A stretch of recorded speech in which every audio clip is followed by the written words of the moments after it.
साथियों नमस्कार। एक बड़ी खबर आ रही है। पूर्व सैनिकों पर शिकंजा, एफआईआर के निर्देश और हो सकती है पेंशन बंद। यह खबर आ रही है सेना मुख्यालय से। सेना मुख्यालय ने सभी कमांड हेडक्वार्टरों को निर्देश दिया है कि पूर्व सैनिकों पर एफआईआर करवाई जाए और उनकी पेंशन बंद के लिए भी उन्होंने कहा है। पूरी खबर के ऊपर चलते हैं तो समझ में आएगी कि क्या खबर है और ऐसा निर्देश क्यों निकाला गया। क्या ऐसे निर्देश समय समय पर निकाले जाते हैं? साथियों, आज के सभी जितने भी बड़ी अखबार हैं या न्यूज चैनल है, सभी में ये खबर आई हुई है। तो पहले इस खबर को पूरी को देख लेते हैं। सोशल मीडिया पर सेना की छवि खराब करने वाले पूर्व सैनिकों पर शिकंजा, एफआईआर के निर्देश। पहले तो इसके टाइटल को समझ लेते हैं तो सारी बातें यहीं पे समझ आ जाएगी। सोशल मीडिया पर सेना की छवि खराब करने वाले पूर्व सैनिकों पर शिकंजा, एफआईआर के निर्देश। भारतीय सेना ने सोशल मीडिया पर गलत जानकारी फैलाने वाले पूर्व सैनिकों के खिलाफ कार्रवाई शुरू कर दी है। सेना मुख्यालय ने सभी कमांड को निर्देश दिए हैं कि वे ऐसे पूर्व सैनिकों की पहचान करें और एफआईआर दर्ज कराएं। जयपुर में एक पूर्व सैनिक के खिलाफ पहले ही एफआईआर दर्ज की जा चुकी है। सोशल मीडिया पर गलत जानकारी देकर भारतीय सेना की छवि खराब करने वाले पूर्व सैनिकों पर सेना ने शिकंजा कसना शुरू किया। सूत्रों के मुताबिक सेना हेडक्वार्टर की तरफ से सेना की सभी कमांड को निर्देश दिए गए। कोई भी पूर्व सैनिक अगर सोशल मीडिया पर सेना की छवि को नुकसान पहुंचाने की कोशिश करता है तो उसके खिलाफ एफआईआर कराई जाए। सूत्रों के मुताबिक एक पूर्व सैनिक के खिलाफ जयपुर में एफआईआर दर्ज कराई गई है। साथ ही अलग अलग शहरों में कुछ पूर्व सैनिक सेना के रडार पर हैं। सूत्रों के मुताबिक जयपुर में जिन पूर्व सैनिक के खिलाफ एफआईआर दर्ज कराई गई है वह एक यूट्यूब चैनल के जरिए लगातार सेना पर और सेना की कार्यशैली पर कई आरोप लगा चुके हैं। इसी तरह कुछ और पूर्व सैनिकों की पहचान की गई। इनमें से कुछ वे पूर्व सैनिक भी शामिल है जो सेना से अनुशासनहीनता की वजह से निकाले गए। सूत्रों के मुताबिक सेना हेडक्वार्टर की तरफ से सेना की सभी कमांड को निर्देश दिए गए कि वे लगातार सोशल मीडिया मॉनिटर करें और उन पूर्व सैनिकों की पहचान करें जो सेना की इमेज खराब कर रहे हैं। उनकी डिटेल निकाले, उनकी पहचान स्थापित करें और भारतीय न्याय संहिता सहित सभी उचित धाराओं में उनके खिलाफ एफआईआर दर्ज करवाए। साथियों, ये पूरी आपने न्यूज देख ली। सबसे पहले आपका एक सवाल बनता है कि ये निर्देश सेना ने एकदम कैसे निकाले? नहीं, ऐसा नहीं। ये जो निर्देश हैं सेना मुख्यालय से, ये हर साल निकलते हैं सभी कमांडो के लिए और इसमें बगैर तथ्यों की जानकारी देना, सेना को बदनाम करने वालों के ऊपर एफआईआर दर्ज करवाने की ये एक मतलब ऑर्डर निकाला जाता है।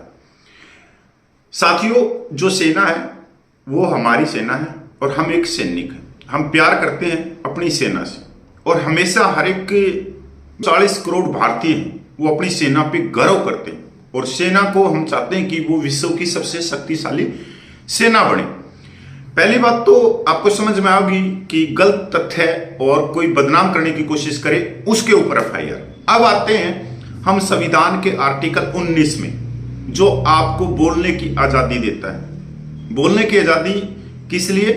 कि आपके साथ में कोई भेदभाव हो रहा हो, अन्याय हो रहा हो, आपके आत्म सम्मान को ठेस पहुंच रही हो, तो उसके लिए आपको संविधान अधिकार देता है। और आपकी पे पेंशन में अगर विसंगतियां हैं तो उसके लिए आर्टिकल 16 भी देता है। तो आपके पास में संविधान के अधिकार हैं, पर उन अधिकारों के अंतर्गत ही आप अपनी आवाज भारत सरकार तक पहुंचा सकते हैं।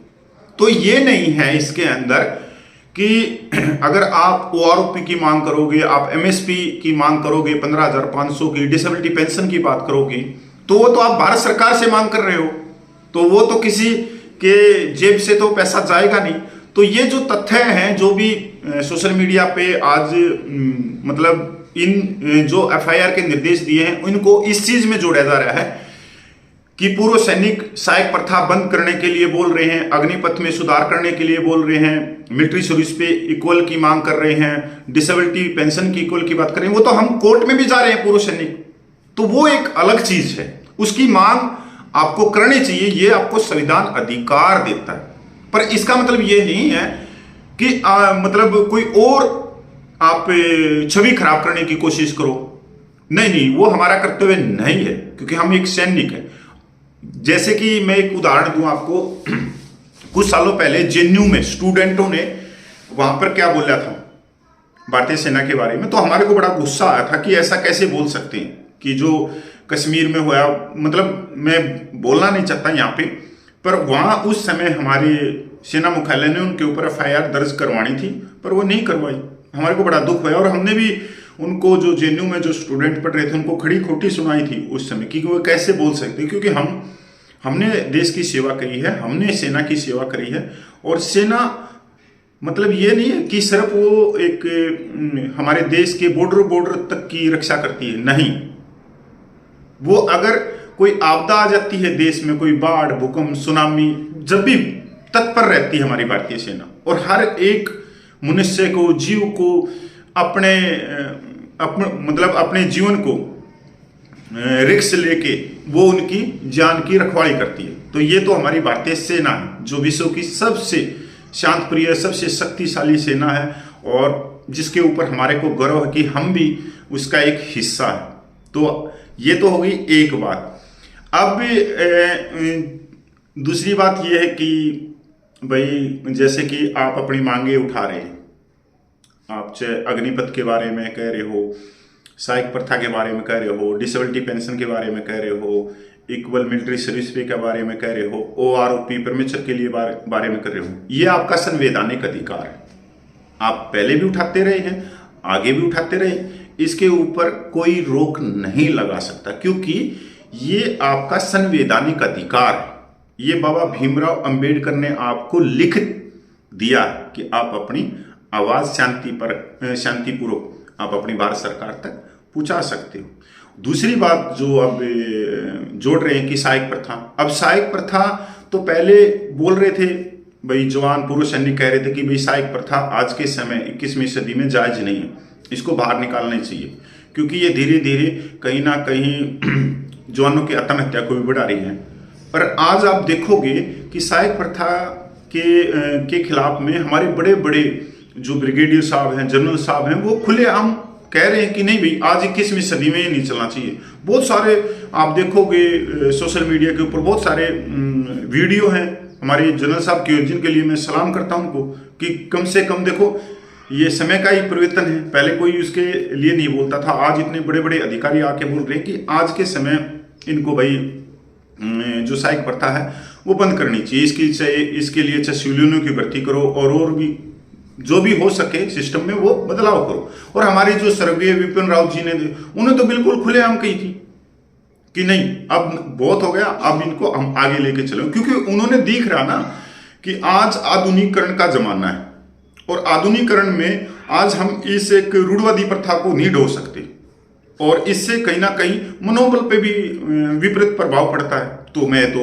अपने स्वर्गीय विपिन रावत जी को भी सलाम करता हूँ कि उन्होंने इतनी बड़ी बात कही है, और हमारे जो संसदीय समिति ने भी इसके ऊपर बार बार लिखित में संसद के ऊपर अपनी रिपोर्ट दी है कि ये है, मतलब आप अपनी जो जायज अधिकार है उनकी आवाज उठा सकते हो।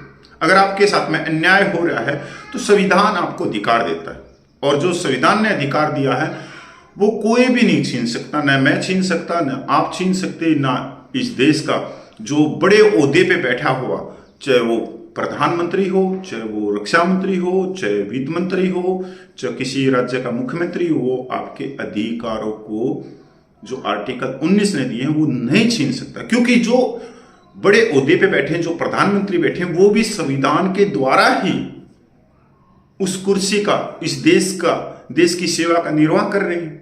तो मैं आपको सबको भाई सलाम करता हूं। जय हिंद, वंदे मातरम, जय भारतीय सेना, और सही जवान अमर रहे। जय भारतीय सेना भाई।